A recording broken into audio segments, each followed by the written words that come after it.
God's love cannot flow through you if He is not in you. First principle.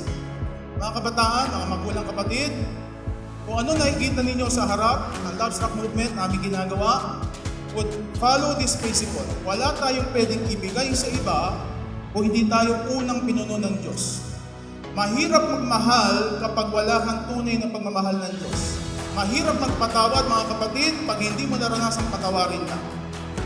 Ang prinsipyo ng Panginoon, ganito ba? Diba? Sa Biblia, we love because God first loved us. Amen?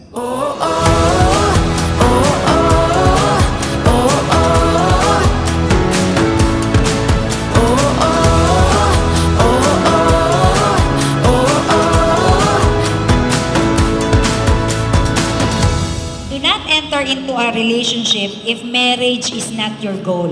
Ibig sabihin, huwag kang maghahangad na pumasok sa isang relasyon kung hindi ka pa readyng magpakasal.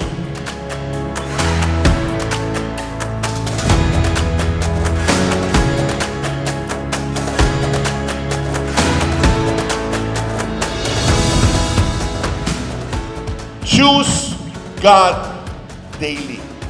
So the power of choice, God has given it to us. So we can choose. Are we going to make godly choices? Are we going to make wise choices? Or are we just going to choose for the sake of choosing? Kasi yan ang ginagawa ng friends ko. So ako na rin. Okay lang sa akin. Hindi pwede okay lang. Why? Because God has better plans for you.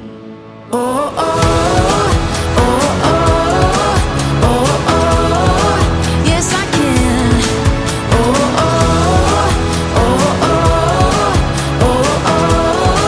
Yes, I can.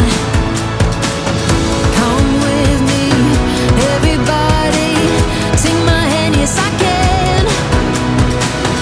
Come with me, everybody. Take my hand, yes, I can.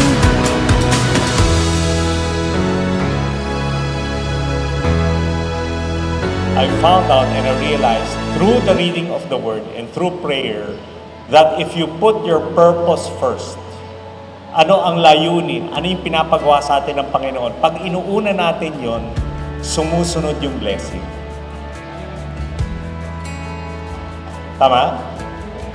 Pag inuuna natin ang purposes ni Lord, pag inuuna natin ang layunin ni Lord, sumusunod na yung blessing sa buhay natin. We pull down heaven with shouts of praise of God, all powerful, all powerful. You roar like thunder, nothing can tame God, all powerful, all powerful. We pull down heaven. Mga babae, yung ating pong purity ay prine-preserve yan for the right person. Hindi yung kung sinong karelasyon mo ngayon,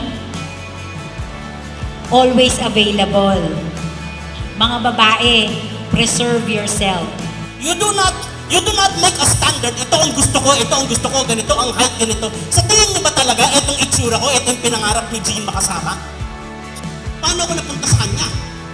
Ako ba yung perfect? Hindi. Kasi ang hinihintay, hindi yung perfect na tao. Ang hinihintay mo yung perfect na Diyos.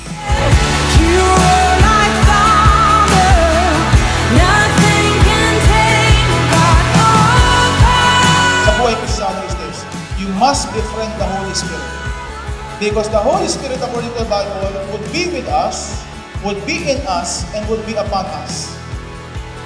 Kasamahan tayo ng Banal na Espiritu. Mananahan siya sa ating buhay.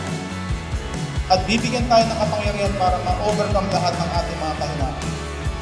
Romans chapter 8, but if Christ is in you, your body is dead because of sin, yet your spirit is alive because of righteousness. And if the spirit of him who raised Jesus from the dead is living in you, he who raised Christ from the dead will also give life to your mortal bodies through his Spirit.